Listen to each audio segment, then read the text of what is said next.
Leonardo Borges, bienvenido al Museo de UTU. Muchas gracias. Muchas gracias por este ratito para charlar. No, gracias a vos. No te voy a preguntar si conocías el museo porque sé que lo conoces.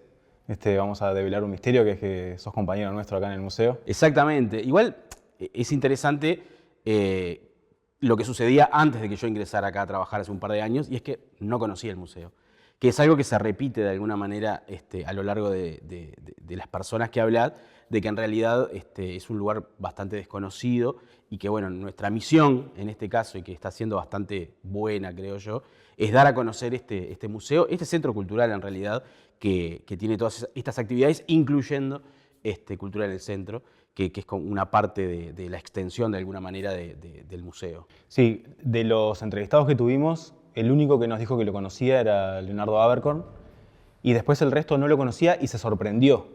Dijo, todos eran, no conocía esto y es increíble. El trabajo que se hizo, del cual vos formaste parte, cómo se desarrolló en todo este nuevo guión y la investigación.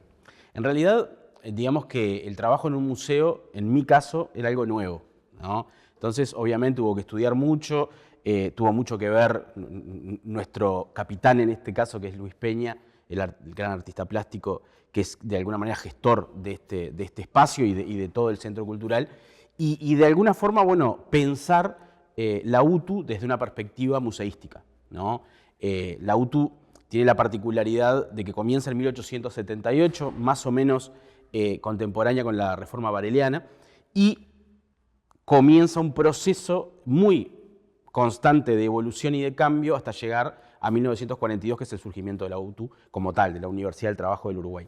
El museo lo que trata de mostrar, a través de determinadas piezas, pero también a través de tecnología, que es una de las cosas que nos pusimos como horizonte, tratar de hacer un museo interactivo, cuenta la historia de la UTU, pero también cuenta la historia del Uruguay, y la historia del trabajo, y la historia de la producción, y la historia de la economía. Entonces, el museo tiene algunas particularidades que lo diferencian de otros museos, que son, por un lado, que tiene obras originales de muchos artistas muy importantes del Uruguay, de hecho, de los tres más, o por lo menos de los tres más conocidos. Los grandes maestros. Los grandes maestros, ¿no?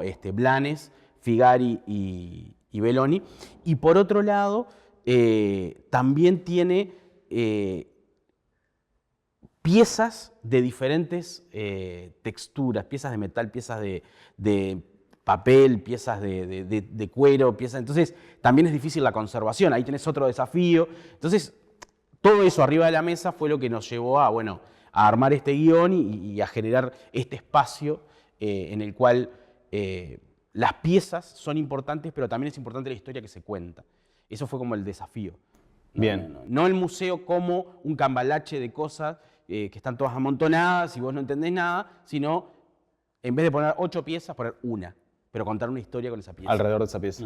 Una de las cosas que a mí me pasó desde que estoy acá en el Centro Cultural o en el museo es que de las cosas que me he ido enterando de la UTU hicieron que mi cariño por la institución, que yo ya lo tenía por ser egresado, se incremente mucho más, porque es una institución mucho más grande y mucho más importante para el Uruguay de lo que yo pensaba o de lo que yo creía. ¿Eso te pasó a vos también cuando empezaste a investigar? Totalmente. Porque además yo no vengo del palo de la UTU, justamente todo lo contrario. Yo no estudié en la UTU ni tampoco nunca había trabajado en la UTU como institución. La conozco a través de mis compañeros, de mis amigos que trabajan o lo que sea, y a través de la historia del Uruguay. Uno conoce, bueno, se fundó la Escuela de Artes y Oficios en 1878, etcétera, pero no un seguimiento a la historia de la UTU. Por ejemplo, lo primero que yo hice cuando entré acá es una biografía de José Arias, por ejemplo, que es otro personaje importante, otro de los grandes directores, de hecho es el creador del proyecto de Universidad del Trabajo del Uruguay. Entonces, cuando me sumerjo en la vida de José Arias, hice un trabajo bastante extenso, me encontré con un montón de cosas que no sabía y sobre un personaje que además es poco conocido en la historia del Uruguay. Porque de alguna forma la historia de UTU esconde algunos personajes que no son muy conocidos, ¿no? Y que en este nuevo guión tratamos de alguna forma mostrarlo. José Arias es uno, pero en realidad Cayetano Silva es otro. Es decir, hay muchos personajes que engrandecen de alguna manera lo que es la historia de la UTU y que yo me los encontré de golpe cuando empecé a estudiar. Bueno, me ofrecen trabajar acá y ahí me puse a estudiar, como intensivamente para poder ingresar. Y todos los días sigo aprendiendo cosas nuevas, como te pasa a vos en realidad, pero una mano muy grande nos dio, digamos, un historiador que estuvo en toda la historia de la UTU, que historió la UTU y que escribió un libro como Raúl Marfetán. Fue fundamental también las charlas con él, leer sus materiales para poder de alguna manera tener una visión global de lo que es la UTU, y además particular de algunas cosas. Y bueno, ahí es donde me encontré con la historia de la UTU, que, repito, para mí es la historia del Uruguay también, de la historia del Uruguay educativo, cultural, productivo y económico. Eso que vos decís de que hay personajes que pasaron por la UTU que no son tan conocidos, es un poco la historia de la UTU, en realidad, en cierto sentido, porque es contemporáneo, como decís vos, a José Pedro Varela, y no tuvo la relevancia, por lo menos institucional, esa construcción de educación como sí tuvo la de José Pedro Varela. Claro, porque digamos que nos encontramos en el Uruguay de la modernización, ¿no? Ahí en ese momento comienza lo que José Pedro Barral denomina el disciplinamiento. Y bueno, hay muchas formas de disciplinar, ¿no? Una es el Remington, el fusil, ir a matar gauchos. La otra es meter a los chiquilines a la escuela, la reforma vareliana. Y por otro lado, nace esta escuela, ¿no? Una escuela que nace en el ámbito militar. Y creo que ahí le hacen pagar el precio de nacer en el ámbito militar y tener una idea de disciplinamiento desde esa perspectiva militar. Totalmente lejana a lo que fue la reforma vareliana, que también era disciplinadora, ¿no? No a través del castigo, ¿no? Pero lo interesante acá es que la escuela se forma y obviamente desde ahí carga con una mochila que no ha podido sacarse todavía. Han pasado los gobiernos, han pasado los intentos de... Todos los gobiernos han intentado, de alguna forma, los gobiernos de la educación, digo, han intentado de alguna manera sacar esa mochila. Algunos lo han logrado, un poquito más que otros, pero en realidad todavía sigue esa idea de que no vas a estudiar nada, anda a la UTU, ¿no? Claro. Esa idea como de que lo manual es inferior, ¿no? Y eso viene desde ahí, ¿no? Desde que este lugar era, en aquel momento, disciplinador. Venían los chiquilines que eran huérfanos, muchos huérfanos de las guerras civiles en Uruguay, muchos chiquilines solos en Montevideo, muchos huérfanos que venían del asilo de Expósito, muchos padres que entregaban la patria potestad de sus hijos a cambio de que les dieran una educación, en realidad un oficio. Y bueno, ahí es donde se forma una institución que claramente al principio no era lo mismo que ahora, pero en realidad todas las instituciones evolucionan. Entonces, yo siempre digo que bueno, hay determinadas cosas del pasado de la UTU que pueden ser vergonzantes para algunas personas, pero en realidad, de la misma manera que los psicólogos nos piden que seamos resilientes, y la palabra resiliencia anda ahí en la vuelta siempre, que es enfrentar ese pasado, bueno, las naciones y las instituciones también deben ser resilientes y decir, bueno, este es mi pasado, sí, bueno, pero hoy no soy ese, pero ese explica también de alguna manera quién soy hoy en día. ¿Por qué? Porque si bien al principio tenía chiquilines que venían de la calle y qué sé yo, también tenía Luis Morquio. Luis Morquio, que era el sobrino de Juan Tomás Bellinson, que fue director durante 6 años acá, y que no era de la calle, y que su tío pensó de que acá había una buena formación y lo trajo.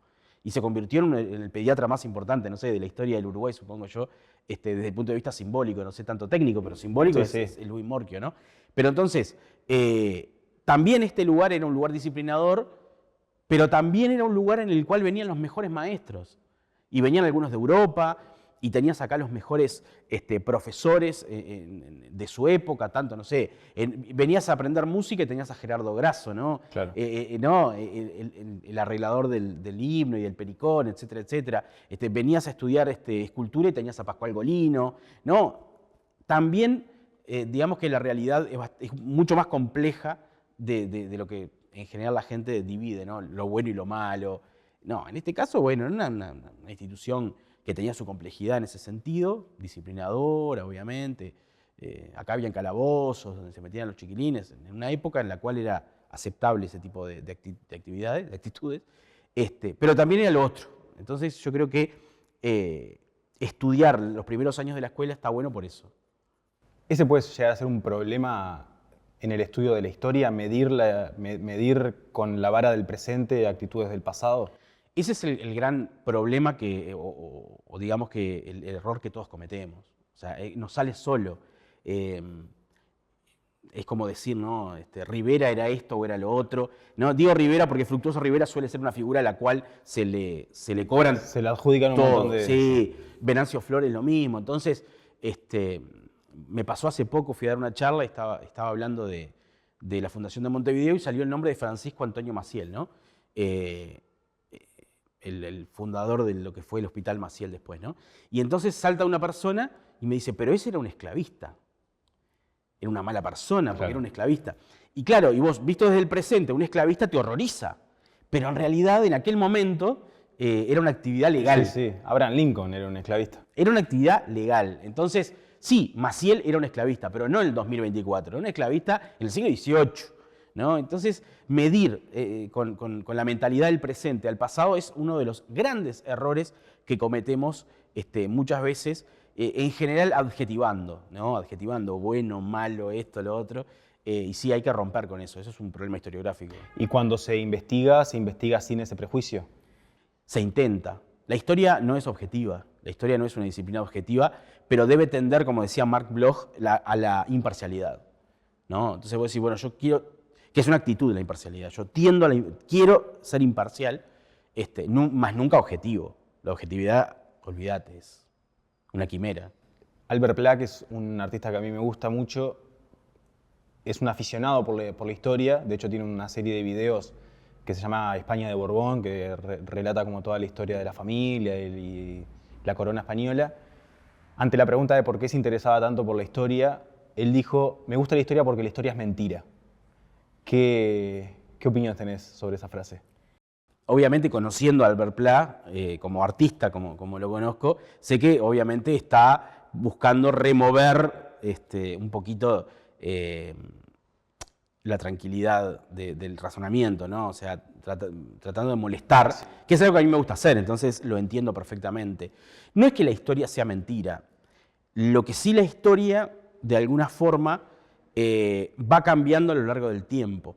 Y ahí sí vos me dirás, pero ¿cómo va cambiando si la historia es una? No, no es una. No es una. La historia es la reinterpretación del pasado para entender el presente. Va cambiando el presente y va cambiando la historia.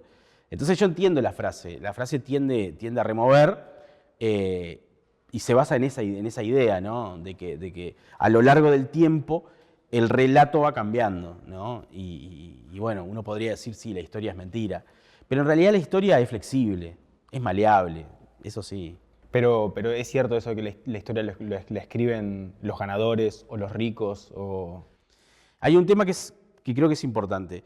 La frase, la historia la escriben los vencedores, digamos, es una frase que se ha hecho muy, muy, muy importante. Y tiene cierta cuota de razón. Pero a veces quien escribe la historia es el que gana.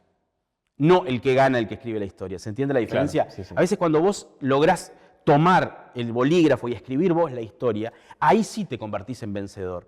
Y piénsenlo en muchos ejemplos. Uno de ellos es la conquista de América, por ejemplo. En la conquista de América, los españoles son los malos, pero son los que ganaron, ¿no? Porque no digamos, la historia que ellos escribieron, por encima de esa se escribió la historia de Inglaterra y Francia, la famosa leyenda negra, y punto. O sea, de alguna manera, a partir de ahí, los españoles pasaron a ser los peores sanguinarios de la historia. Y eso a mí nunca me cerró. ¿Por qué? Porque te voy a dar un ejemplo, la conquista de la India. No la hicieron con caricias y besos los ingleses. Peor aún, la conquista del Congo, que fue uno de los peores, y se utiliza la palabra genocidio por parte de Leopoldo, el rey Leopoldo de Bélgica, no se hizo con arrumacos. Fueron violentas, fueron terribles, hubo violaciones, hubo violencia, Pero no, los españoles. No, los españoles son los peores, ¿no? Entonces ahí también te encontrás con eso, y ni que hablar cuando llegamos a la historia reciente del Uruguay, que ahí hay como muchos ejemplos de lo contrario. Pero el tema es ese, es que a veces hay que entender que quien escribe la historia es quien vence. Pero por otro lado, vos me mencionaste los ricos. Hay un punto en la historia y es quién escribe. Pensalo de esta manera, ¿quién escribe? Las sociedades alfabetas lo son hace muy poco tiempo. Uruguay, no nos vayamos a África que todavía no lo son, pero en Uruguay, o sea, en el mundo occidental las sociedades son alfabetas, ¿no? Eso sucede hace muy poco tiempo, ¿no? Si nos vamos 100 años para atrás, y ni que hablar 200 años para atrás, quienes escribían eran pocos. Y ahí hay un punto que es importante, porque en historia vos te basás en los documentos, ¿no? Y los documentos son los que escriben. Y muchas veces los que escriben, o en una importante mayoría, los que escriben son de clase alta. Por lo tanto, muchas veces sí, la escriben los ricos la historia porque vos no tenés la voz de los sin voz. Porque los que no escriben son mudos en la historia. Te doy un ejemplo que creo que es muy claro. Nosotros tenemos un mapa de indígenas de América Latina, ¿viste? Entonces más o menos sabemos aztecas, incas, mayas, cosas, guaraníes. Cuando llegamos a la banda oriental nos encontramos con un montón de tribus, ¿no? Que repetimos desde la escuela, ¿no? Arachanes, boanes, minuanes, Hoy en día, por los estudios de Diego Braco, López Mas y un montón, Daniel Vidarte en su momento, un montón de antropólogos, nosotros nos damos cuenta de que nosotros repetimos lo que los españoles vieron en su momento. Entonces, por ejemplo, vieron un grupo y le pusieron sechurrúas. Y de ahí viene charrúas. Y después otros boanes, porque escucharon que eran, ¿no? Y entonces, a partir de ahí nos damos cuenta en realidad de que nosotros no sabemos nada de los indígenas. Sabemos, tamizado por lo que los españoles vieron y observaron. Y los españoles no sabían nada. No sabían nada de indígenas. Por lo tanto, hay que cambiar la perspectiva, ¿no? Es decir, estudiemos distinto, no a través de estos documentos, sino a través, y en el caso de los antropólogos le echan una mano a los arqueólogos, ¿no? Y ahí pueden de alguna manera entender algo más. Pero el punto es ese, que, digamos, los pobres son mudos porque no saben escribir. ¿Y qué tan difícil es encontrar la palabra de los que no sabían escribir? Es re difícil, la encontrás a través de otros. La encontrás a través de otros, ¿viste? Es muy difícil, muy difícil. Te encontrás cada tanto. Por ejemplo, en la Revolución Oriental tenés un personaje muy, muy pintoresco que se llama Ramón de Cáceres. Ramón de Cáceres era un memorialista, o sea, un tipo que escribía todo lo que recordaba. Y ahí, si bien era parte del patriciado oriental, podríamos decir, tenés la memoria del pueblo también. Lo tenés a través de algunas otras cosas que es, por ejemplo, la música, lo tenés a través de Bartolomé Hidalgo, lo tenés a través de los cielitos, lo tenés a través de otras cosas que te van dando como la pauta. Igual, todas las personas que yo nombro son todas de clase alta. ¿Se entiende esto? Sí. No, no sé, Carlos Marx era un burgués. Pero pasa eso porque así funciona, ¿viste? Y eso va a ir cambiando, obviamente, porque las sociedades son cada vez más alfabetas y además en historia aparecen otras herramientas, ¿viste? Que hoy en día no es solo los documentos, hoy tenés los videos, tenés las grabaciones, tenés otras cosas. Yo tengo una visión un poco soberbia sobre años pasados, que es, yo creo que hasta determinado año, por ejemplo, hasta hace 50 años, por ejemplo, yo no sé si es por confianza, miedo u autoridad, se seguía muy fielmente lo que decían las instituciones, las autoridades, ¿no? Era como, bueno, palabra santa, no, esto no se cuestiona.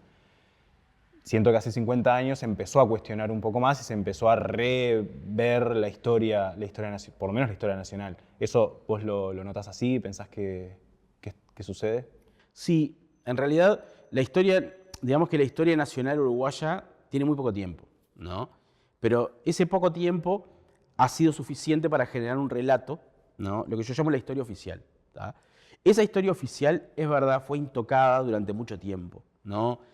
Tocarla significaba casi un sacrilegio. Es verdad también que hace, no sé si 50 años, pero alrededor de los años 50 aparecieron una patota de historiadores que empezaron a remover algunas estructuras, muchos de ellos relacionados con el marxismo, relacionados con el pensamiento de izquierda, con el progresismo, con lo que en historia se llama revisionismo, pero también otros relacionados con el nacionalismo. Es algo interesante porque, por ejemplo, Luis Alberto de Herrera es uno de los personajes que más revisitó la historia nacional, ¿tá? Y Luis Alberto de Herrera era blanco, era herrerista, obviamente es el fundador del herrerismo, y además era americanista, ¿no? Era un patriagrandista, podríamos decir, como eran los blancos antes, eso ha ido cambiando. Pero desde ahí se empezó, desde muchos lugares, a atacar al relato. El relato vive y sobrevive hasta hoy en día. Hasta hoy seguimos repitiendo muchísimas cosas que por ahí no son ciertas. Sí, exacto. Pero igualmente muchas cosas han cambiado. O sea, el Artigas de hoy no es igual al Artigas de los años 30, de los años 20. El Artigas de hoy es distinto, o sea, ha ido mutando, ha ido cambiando, pero hay muchas cosas de la historia oficial que a pesar de que desde la academia inclusive tengan otra visión, todavía el sistema educativo no se enteró. Entonces seguimos repitiendo determinadas cosas. ¿Y ese revisionismo pensás que fue por una cuestión ideológica o una cuestión de desconfianza de lo que se nos decía? No, hay una cuestión que tiene que ver con la historiografía, con el avance, con el cambio de las escuelas históricas y el avance de la historiografía. Porque, por ejemplo, los marxistas encontraron en la historia nacional otra perspectiva a través del estudio de las bases materiales, por ejemplo. Y ahí sí hay algo ideológico. Pero por otro lado, Luis Alberto Barrera encuentra en el estudio de determinadas cosas de la historia nacional digamos, desmitificar a determinados personajes, como Rivera, y a reestudiar la Guerra Grande, y ahí hay también algo ideológico, ¿no? En definitiva puede ser que haya algo ideológico en todo, pero bueno, son diferentes perspectivas, pero van como socavando las bases de una historia oficial, muchas veces sostenida sobre la nada misma. Nuestra historia tiene, no sé, sostener que la independencia fue el 25 de agosto es cuasi estúpido, pero para quien habla, ¿no? Pero lo seguimos repitiendo, ¿no? Y lo seguimos sosteniendo. Jurar la bandera es un acto fascista, que lo seguimos repitiendo. Como que todavía seguimos manteniendo determinadas cosas y a veces cuando las tocas, me ha pasado, por esas dos cosas en particular, pero por otras, sí, que te dicen que sos una pátrida, ¿viste? Que no tenés patria, que no sé qué, que no sé cuánto. Y eso a veces cala hondo y hace de que te autocensures, ¿viste? Pero en el caso del 25 de agosto, ¿hay documentos que dicen que eso no es así? Sí, claro. Sí. Fue una negociación. ¿Y por qué pensás que cuesta sacar el 25 de agosto? Porque, a ver, vamos a hacerlo bien rápido. Porque ya está. A contar un poquito la historia rápidamente. En 1922, cuando los legisladores veían que se les venía el centenario, viste que las fechas redondas son muy importantes. Entonces se les venía el centenario en 1925 o 30, no lo sabían. Entonces hubo una discusión parlamentaria, una discusión en otra época en la cual habían grandes mentes dentro del Palacio Legislativo, cosa que hoy ya no pasa, salvo excepciones, al revés que lo que era antes. Pero también tiene que ver con que se amplió Sí. ¿no? En aquel momento eran poquitos y eran, no quiero decir que esté bien, pero sí había un nivel intelectual muchísimo más alto del que hay hoy, que es bastante ramplón. Pero entonces se pusieron a discutir, ¿no? Y por ejemplo, en la Cámara Baja había un historiador, que era un historiador muy importante, que era Pablo Blanco Acevedo, ¿no? Entonces se daban discusiones, se dan debates que, si ustedes quieren, los pueden leer en las actas parlamentarias, porque están ahí. Se daban debates de decir, bueno, ¿cuándo vamos a festejar o cuándo vamos a conmemorar? 1925, 1930, ¿no? Cada uno daba su postura, y ahí tenés la postura blanca del 25, ¿no? De 1925, la postura colorada de 1930 por 1830, y ese debate termina en una especie de tablas, como si fuera ajedrez, en un empate. Entonces ellos deciden que el 25 de agosto fuera feriado no laborable, declaratoria de la independencia, y el 18 de julio, feriado no laborable, jura de la Constitución, y los ponen en el mismo nivel, como feriado los dos, claro, ¿no? Entonces, desde ahí viene esa idea de que fue una negociación política, ¿no? Entonces, hoy en día ya no tiene sentido la negociación política, ya pasó, ya está, ya fue el centenario, se hizo el Estadio Centenario en su momento, el libro del centenario en el 25, no importa. Pero el tema es que el 25 de agosto no fue la declaratoria de independencia, hubo tres leyes fundamentales, ley de la independencia, ley de unión y ley de pabellón. Y queríamos unirnos a las Provincias Unidas, no tiene nada que ver con la declaratoria de independencia ni con la independencia. Algún historiador blanco, y yo he tenido discusiones con el entrañable Lincoln Maistegui, que él te sostenía que fue el 25 de agosto. Y te hablan de proceso, y te hablan... Pero de alguna manera no es que haya un documento que diga acá se declaró la independencia. Claro. No. Son interpretaciones, algunas para mí agarradas de los pelos, etc. Pero el 25 de agosto no es la independencia, pero seguimos festejándola como si lo fuera, ¿no? Y de repente me ha pasado, te llama la BBC o te llama la agencia F y hacen una nota y la nota se viraliza, lo que sea, y siempre tenés a alguien que dice, no, pero este petice no sabe nada, no sé cuánto, Pero el tema es que... Porque inclusive hay historiadores muy importantes que lo llaman, no, mejor no hablo de esto. Mejor no me meto. Porque genera, de alguna forma genera animadversión por parte de algunas personas. Pero el tema es ese, que la historia oficial es muy fuerte, ¿no? Y viniéndolos a la historia de la UTU, esa idea de que la UTU era el lugar en donde llevar a los vagos, se sigue manteniendo. Es como que se genera la verdad, ¿no? A partir de determinados hechos. Yo no niego, porque nace de determinados hechos, pero se mantiene a lo largo de toda la historia y nada la puede cambiar. Bueno, esa es la historia del Uruguay también.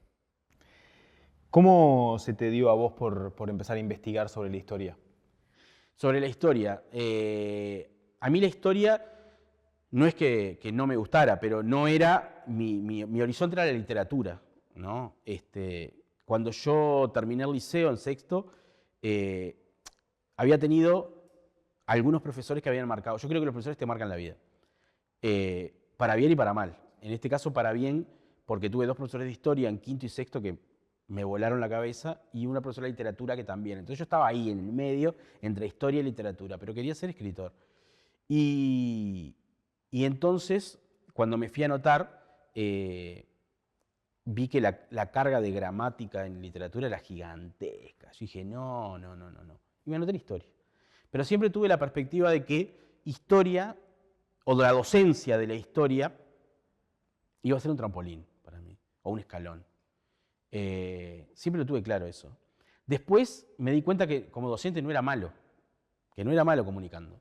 Pero en realidad mi gusto era por la disciplina, ¿no? Y por la escritura de la disciplina. Escribir historia es un arte para mí y yo lo trato de cultivarlo, ¿tá?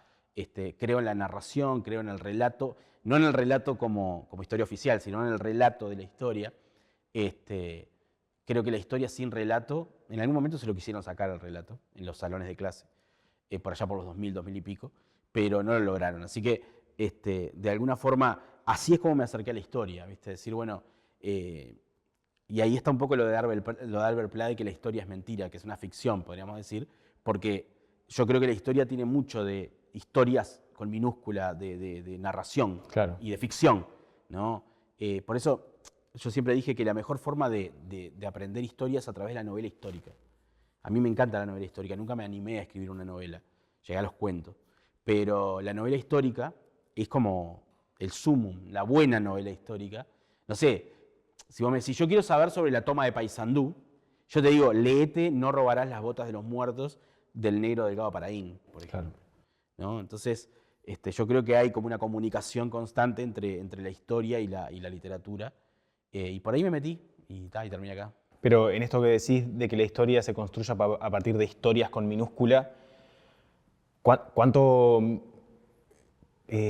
miedo, no sé si miedo es la palabra, pero cuánta desconfianza hay que tener ante las fake news de la época? Total. Porque imagino que habrá gente que quiso hacer creer en la época determinada cosa que no era cierto. Total, absolutamente, porque lo que nosotros llamamos fake news, obviamente, que existieron a lo largo de toda la historia. Por eso hay un método crítico para tratar los documentos, ¿tá? No es cuestión de encontrar un documento y ya citarlo como la verdad, porque detrás de eso hay intereses. Pero también, cuando vos encontrás la fake news y encontrás los intereses que hay detrás, eso también es un insumo maravilloso. Claro. ¿Por qué quisieron implantar esta idea? Yo una vez escribí un artículo que se llamaba Artigas y las fake news, porque es claro de que desde Buenos Aires intentaron en su momento implantar la idea de que Artigas era un asesino, era un montaraz, era un anarco, era esto, lo otro, que enchalecaba, por ejemplo, que es una de las torturas de la época, agarrar un cuero, mojarlo, atar a alguien con ese cuero y ponerlo al sol, porque después El cuero se achica. el cuero se achica, ¿no? Artigas no hacía eso, pero lo trataron de imponer, ¿tá? Porque además Pueyrredón fue el que mandó a Cavia a hacer el libelo de Cavia, un libelo difamatorio. O sea, se intentó implantar, pero el intento también a nosotros nos da la pauta de quién era Artigas, cuáles eran los miedos que tenía Buenos Aires. Entonces también es insumo para nosotros. ¿La docencia, cómo la sentiste? Siempre me gustó la docencia. Lo que a mí nunca me gustó con respecto a la docencia es lo administrativo. Debo Lo decirlo. burocrático. Lo burocrático. Siempre fui muy malo para lo burocrático. Muy malo. Al nivel de estar cerca del delito, de llevarme las libretas a mi casa para terminarlas. Por suerte no hay más libretas. Ahora son electrónicas, pero ahí fue mi problema, ¿no? O llegar el sábado de mañana y tener 300 escritos para corregir. Esas cosas son. Pero la docencia obviamente me gusta más hacia los más grandes. Yo he dado clases en educación terciaria también. Eh, pero, o nocturno, por ejemplo. Los últimos años estaba eligiendo siempre nocturno. El nocturno tiene algo lindo que tiene que ver con el horario, que tiene que ver con el tipo de gente que va y con la importancia que le da a lo que vos estás. Claro. Ya tuve primero mucho tiempo cuando era joven y ya está. Sí, no si más. vengo un lunes a las 8 de la noche al liceo Claro. le voy a meter toda la onda porque si no... Porque quiero terminar. Es tiempo perdido, ahí, claro. Claro, sí. Y la docencia, en realidad en ese sentido me gusta. A veces no me gusta la máquina de secundaria. Es un monstruo que es grande y pisa fuerte secundaria. Y si te metes adentro de esa máquina, terminas siendo un bruto, básicamente. Pero eso es para otra entrevista algún día. ¿Cuándo te surge la idea de hacer el primer libro? El primer libro lo hice Que aparte tuvo repercusiones. inmediatamente después que egresé. Pero era un libro que yo ya venía pensando. Mi primer libro se llama Cual retazo, anacronismos de jurar la bandera. Era una crítica a la jura de bandera. Es algo que nació en una mesa de bar, porque antes profesores y alumnos nos juntábamos en un bar. Se llamaba El Cardenal, el bar. Ya no existe. Y ahí nos juntábamos a tomar alguna cerveza, a conversar, y ahí aprendías mucho. Ahí aprendías mucho, sí. Y en esas charlas de boliche surge el tema, lo conversamos y yo dije, yo tengo que hacer algo con esto. Y ahí es donde armo el libro y no tenía quien me lo publicara. Entonces, me fui a Ediciones de la Plaza y ahí me lo publicaron. Me acuerdo, te cuento cómo fue así. ¿Pero por el tema? Mirá, yo te voy a decir esto. Yo ya trabajaba con Carlos Maggi, eso ayudó mucho, ¿no? Era secretario de Carlos. Pero yo fui a Ediciones de la Plaza y llevé una especie de paper, unas cuantas páginas, ¿no? Le dije, esta es mi idea. Si me das para adelante, yo lo hago enseguida. Entonces se lo di a la editora, Graciela Espina se llamaba. Entonces revisa, lee, pum. Me dijo, me encanta esta idea, pero no, vení. Salimos de Ediciones de la Plaza y fuimos al diario El País. Y ahí me recibió Martín Aguirre, finado Martín Aguirre. Me recibe en un super despacho que para mí era como... Lee, termina y dice, te lo vamos a publicar el libro. Pero nosotros no tenemos nada que ver con esto. Y ahí salió el primer libro que tuvo no muy buenas ventas, pero sí muy buena repercusión en los medios. Y ahí empecé a trabajar en los medios, porque ahí, cuando iba a presentar el libro, me decían, ¿querés que hagas una columna, una columnita, esto, lo otro, papá? Y ahí empecé en radio, en tele, cosas. Fue como muy importante en ese sentido, no en ventas, sino en repercusión. ¿Y qué sentiste cuando lo leíste por primera vez? Porque me imagino que el primer libro de alguien debe ser como el primer disco de un músico que se sienta, lo escucha, Sí. le encuentra errores, le encuentra cosas que por ahí no hay. Sí, gran parte de ese libro lo escribí, te vas a reír, pero lo escribí a mano, con lapicera, de verdad. No es que sea tan viejo, pero el acceso a una computadora no estaba en mi casa, no aparecía, pero sí podía tener acceso en donde yo estudiaba, ¿viste? No en el liceo, porque cuando yo estudié en el liceo no había computación todavía, pero escribí gran parte a mano y después iba y lo pasaba. ¿Seguís teniendo esas anotaciones? No, han volado. Yo no tengo ningún tipo de relación emocional con lo material, ni tampoco con mi historia familiar. Pues todos te preguntan, ¿investigaste historia familiar? No tengo ni idea, no me interesa. Me parece una cosa de un ego gigantesco eso de, quiero saber quiénes son mis abuelos, mi tatarabuelo. El escudo de la familia. El escudo de la familia, qué sé yo. Está. Pero tampoco tengo una cosa emocional con lo material. He tirado cosas. No tengo apego en ese sentido. Pero la escritura del primer libro fue muy complicada por eso. Porque además tuve que pasarlo después a la computadora. Y tenía mi primer manuscrito, digamos, tenía un montón de errores de tipeo. Claro. Muchos. Vos dijiste recién que querías ser escritor. Cuando escribiste, ¿fuiste el escritor que querías ser cuando estabas ahí titubeando entre literatura e historia? No, todavía no. Igual ese libro, Cual retazo, ganó el premio Bartolomé Hidalgo, ¿no? Revelación, 2006. Yo tocaba el cielo con las manos, ¿no? En la misma ceremonia me dieron a mi Revelación y le dieron el premio Bartolomé Hidalgo a la trayectoria a Idea Vilariño. Claro. Nos sacamos una foto. Fue como, ¿qué es esto, no? Y me acuerdo que fui a un programa de televisión. Nos invitaron a todos los ganadores. Entonces, se llama Bien Despiertos. En el año trabajaba Christian Font, con quien después trabajé. Y ahí me encontré con Ivette Trollón. Estaba Ivette Trollón, Roy Berocay. Y yo le dije a Ivette, le digo, pero yo no soy historiador como es usted. Usted es una historiadora. Ella, me acuerdo que había ganado el premio por Los cuerpos de Eva o algo así, se llamaba el libro, es excelente. Bueno, sobre la prostitución en el 900. Y me dice, no, pero vos sos historiador. Y me cambió la cabeza, me dice, vos sos historiador. Ya este libro, vos ya de alguna manera comenzaste el camino, porque yo ya estaba como diciendo, esto, nada. Más, mi primer libro tenía 100 páginas, 100 y algo, una cosa Claro. muy... pero no era lo que yo pretendía. En realidad, yo siempre pretendí, digamos, estar más cercano a la literatura, digamos. Y lo fui consiguiendo a poco, pero tampoco, no tengo ninguna novela, por ejemplo. Todavía me queda camino, eso está bueno también. Pero estás pensando, ¿te gustaría escribir una novela en Sí, algún claro, momento? en algún momento sí. He escrito cuentos. Sí. Por ejemplo, en los 2011, 2010, 2011 yo trabajaba para la revista Freeway. La revista Freeway era una revista chiquitita. Chiquitita, sí, yo ¿verdad? tenía. Y ahí yo trabajé y escribía narraciones. Y además en 1000 caracteres, porque era muy chiquita la revista, entonces eran 1000 caracteres. Pero claro, ahí me llevó a de alguna manera, estar relacionado con toda una patota de gente que yo admiraba mucho, ¿viste? Estaba Pedro Dalton, que hacía los dibujos, estaba Javier Abreu, estaba Dani Umpi, o sea, era como una patota súper loca, interesante, muy interesante. Y ahí escribía narraciones, por ejemplo, de historia, es un hecho, pero una especie de cuento. Pero de ficción. un cuento histórico. Sí, siempre histórico. Pero, por ejemplo, había uno en particular que era, por un lado, Francisco Solano López, el presidente paraguayo, y por otro lado, Leandro Gómez, ¿no? Y era básicamente Solano López soñando la caída de Paysandú. Entonces era como dos realidades que se iban fundiendo. A mí me gustó mucho, no sé, salió ahí en la revista. ¿Pero nunca pensaste hacer nada alejado en literatura, alejado de la historia? Bueno, yo tengo un libro que se llama La poesía está muerta. Salió en el 2013.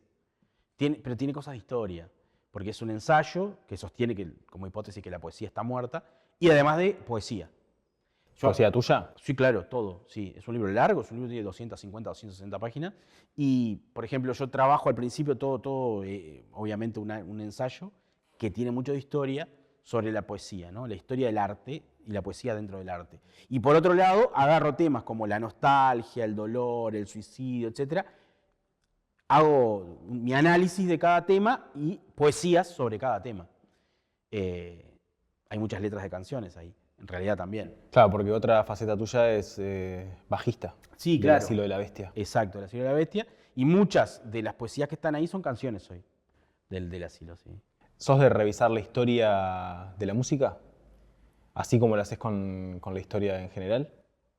No, soy muy crítico, sí, de muchas cosas, pero no revisar la historia, pero soy muy crítico, sí.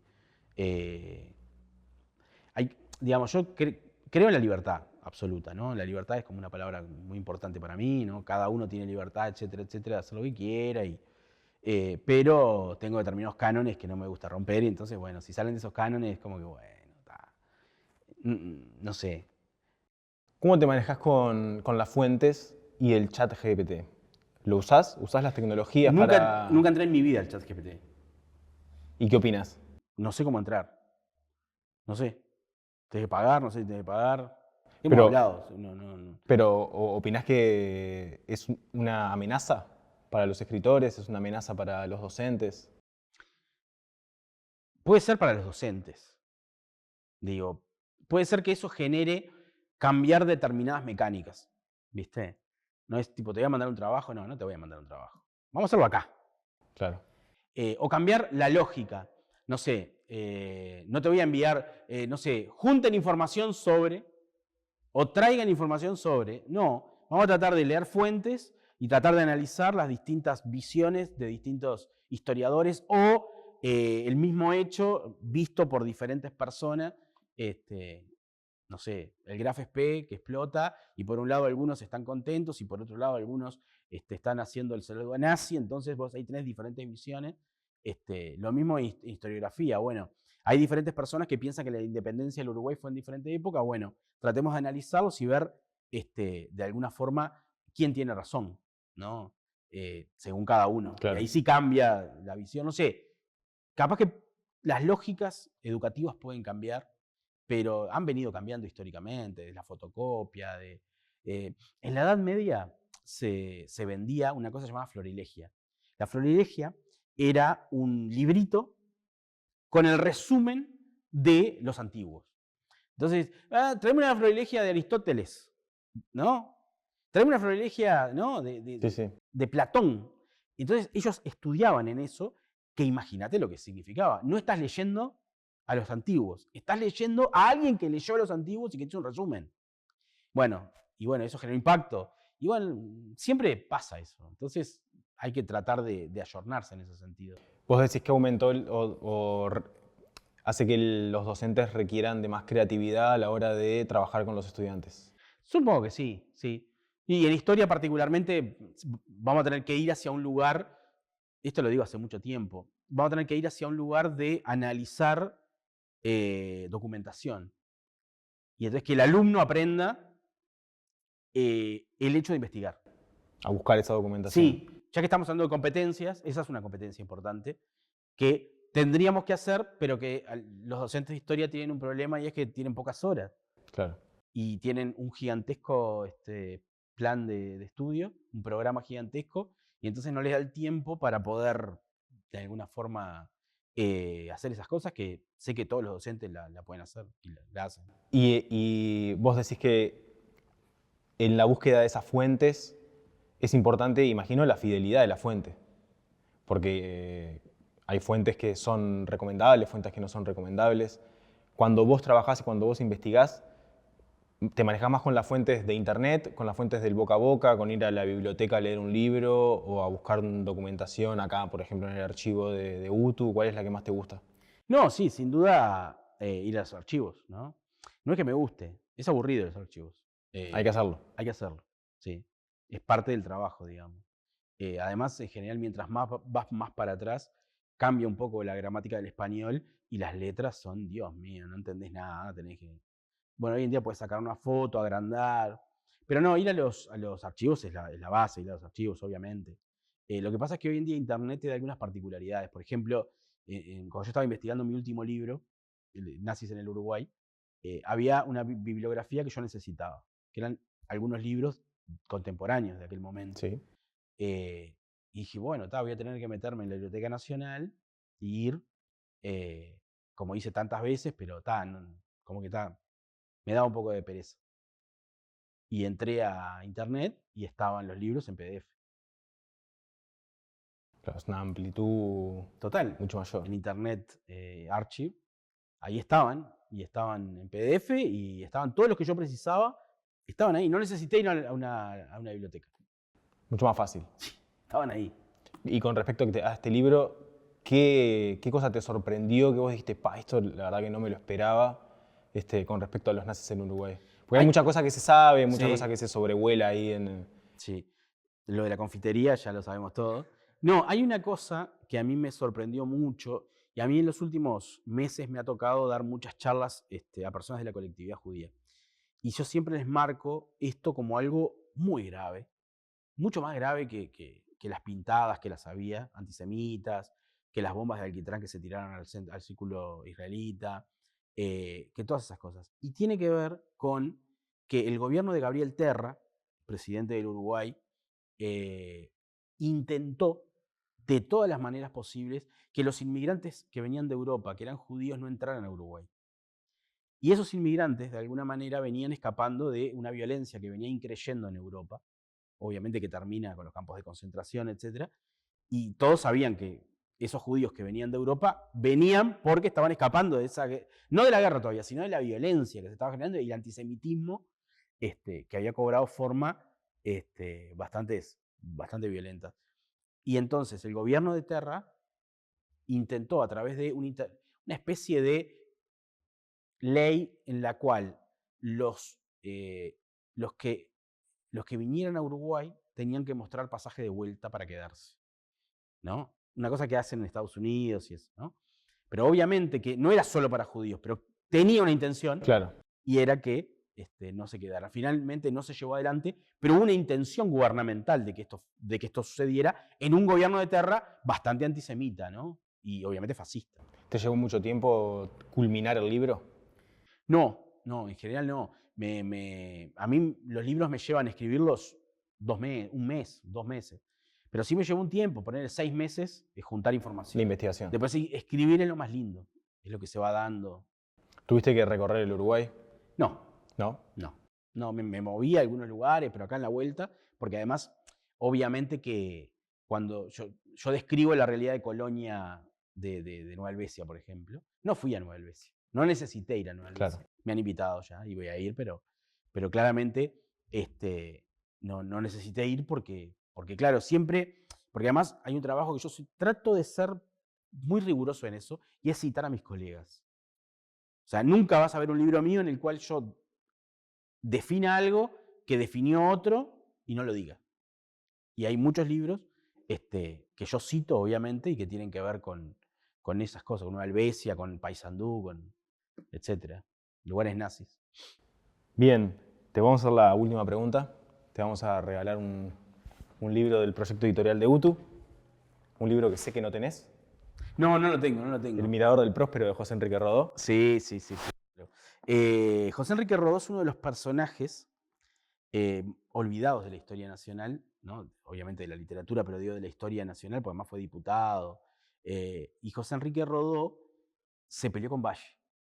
Y en la historia uruguaya, y eso lo sabemos mucho los que estamos acá en UTU, por José Arias, pelearse con Valle o con Aparicio Saravia es básicamente la muerte histórica, ¿no? Le pasó a Eduardo Acevedo Díaz, le pasó a José Arias y le pasó a José Enrique Rodó, que terminó su vida muerto en Italia sin que nadie lo recuerde. Y me acuerdo la primera vez que vino Hugo Chávez a Uruguay. Obviamente la primera vez que vino Hugo Chávez a Uruguay era casi un héroe, ¿no? Y lo primero que hizo fue empezar a recitar parte del Ariel de Rodó. Y los periodistas no entendían nada, no sabían de qué estaba hablando. No sabían quién era. ¿Por qué? Porque en otros países el Ariel de Rodó particularmente es muy importante. Y acá en Uruguay nos pasa por arriba. Por eso es tan importante lo que hace el proyecto editorial de UTU con estos libros. Bien, y te voy a hacer las últimas 2 preguntas. Nosotros cerramos con la pregunta de ¿para qué sirve el arte? Que la vas a responder, pero primero, ¿para qué sirve la historia?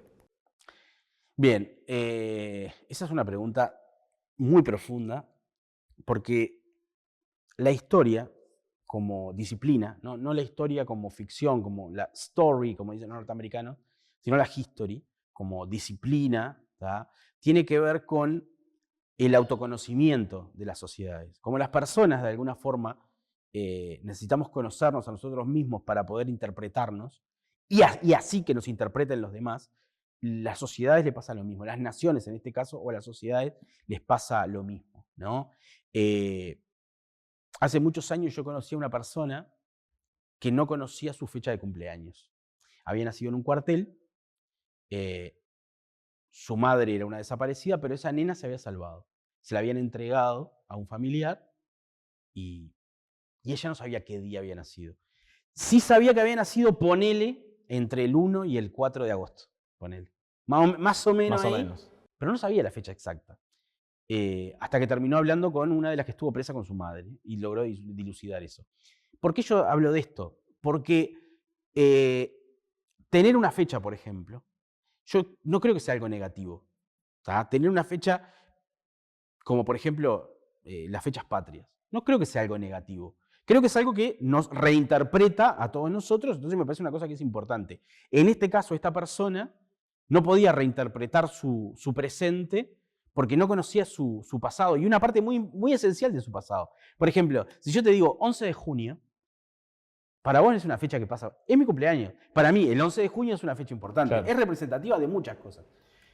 te pasará a vos con tu fecha de cumpleaños. Entonces, si eso lo extrapolamos, esta historia mínima, personal, la extrapolamos a una nación, a una sociedad, pasa lo mismo, ¿no? Entonces, la historia funciona para eso, para entender nuestro presente, reinterpretar nuestro presente y, de alguna manera, encarar el futuro.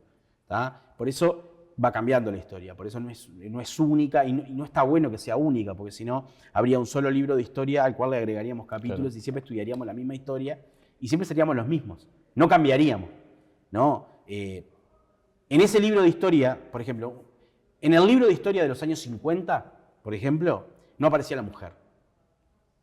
Si siguiéramos teniendo ese libro de historia, no aparecería la mujer. Entonces, la sociedad ha avanzado, ha cambiado, y bueno, hoy en día tratamos de estudiar la historia con perspectiva de género. Y eso nos habla de nosotros en el hoy, pero también nos habla y nos interpreta a nosotros en el pasado. Por eso creo que es importante la historia y repito, no la historia del manualcito que vos estudiás y repetís. Las causas de la revolución industrial son, no, la historia del investigar, del entender, de utilizar nuestras competencias para poder entender. ¿Y el arte para qué sirve? ¿Para qué sirve el arte? Esa es una pregunta súper profunda también. Podríamos hablar acá largo y tendido del aspecto social del arte, ¿no? Del arte como de alguna manera esa especie de pegamento que nos une a todos, qué sé yo. No vamos a hablar del arte desde el punto de vista social. Me voy a parar en el arte del arte desde el punto de vista personal, ¿no? Del individuo, ¿no?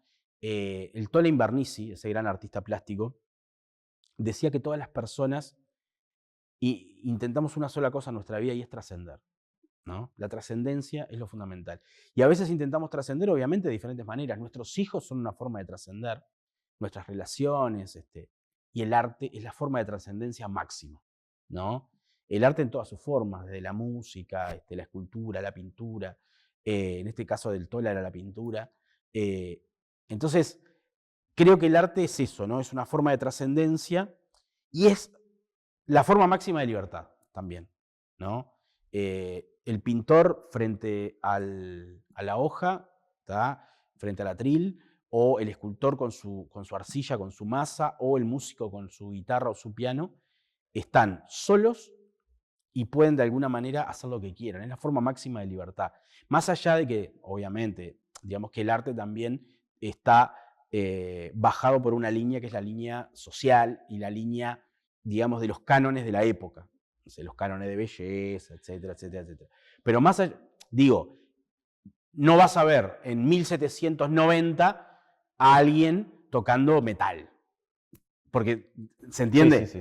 Pero dentro de eso es la forma máxima de libertad. El arte es la forma máxima de libertad del ser humano, solo o en grupo, en el caso de que sea arte en colectivo. Grupo, grupal, colectivo, pero es el ser humano de alguna forma llevándolo al extremo, el concepto de libertad. Muchas gracias.